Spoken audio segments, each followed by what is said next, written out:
Hello, you're watching Shalom World News. I'm Katie Asco from Dublin, Ireland, and these are your latest headlines from around the world. In the UK, Cardinal Vincent Nichols of Westminster has appealed to the government to not close churches again if curbs are reintroduced in England. This comes as Prime Minister Boris Johnson continues to receive briefings regarding the spread of the Omicron variant of COVID-19. The Archbishop of Westminster made his appeal while speaking to the BBC before Holy Mass on Christmas Eve. The top prelate said that churches are not places where people spread the virus, adding that the populace has shown they can make good judgments themselves and are sensible and cautious. Catholics in the North Indian city of Ambala are saddened over the desecration of a statue of the Holy Redeemer, which took place on Christmas Day.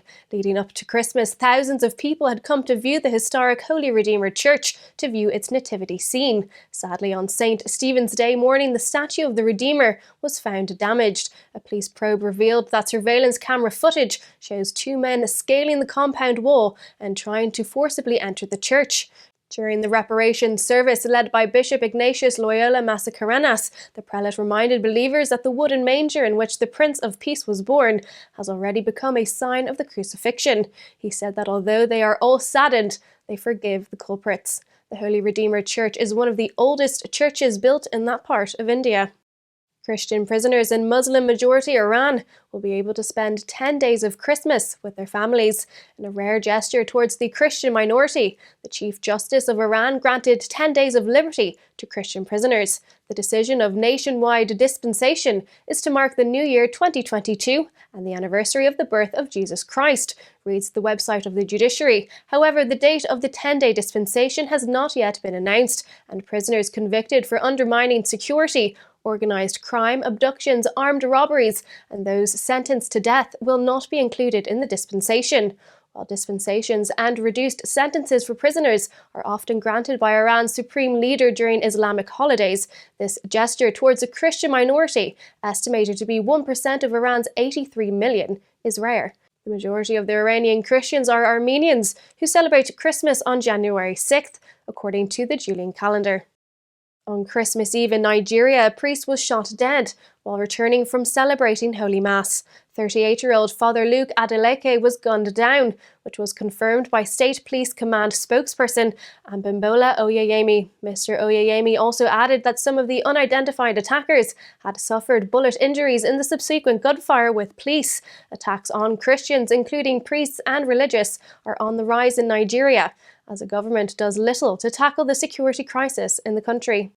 Cardinal Charles Bo of Yangon in Myanmar has strongly condemned the brutal murder of at least 38 civilians by the army in Kayah State. Before Christmas, at least 38 people, including children, were killed by the military in Moso village.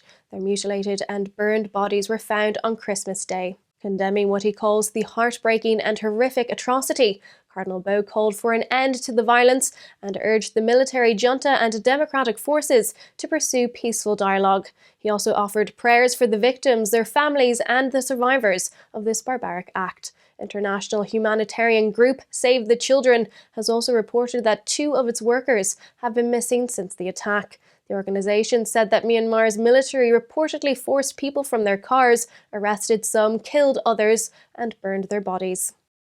Katalin Novak, the presidential nominee of Hungary's ruling party Fidesz, has pledged to work for and promote Hungary's pro-family stand and policies.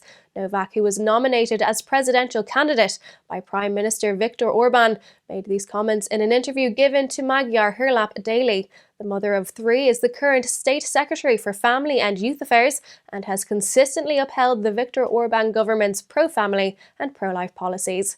As incumbent President János Áder's term expires next spring, the Hungarian parliament will elect their new president before the upcoming election.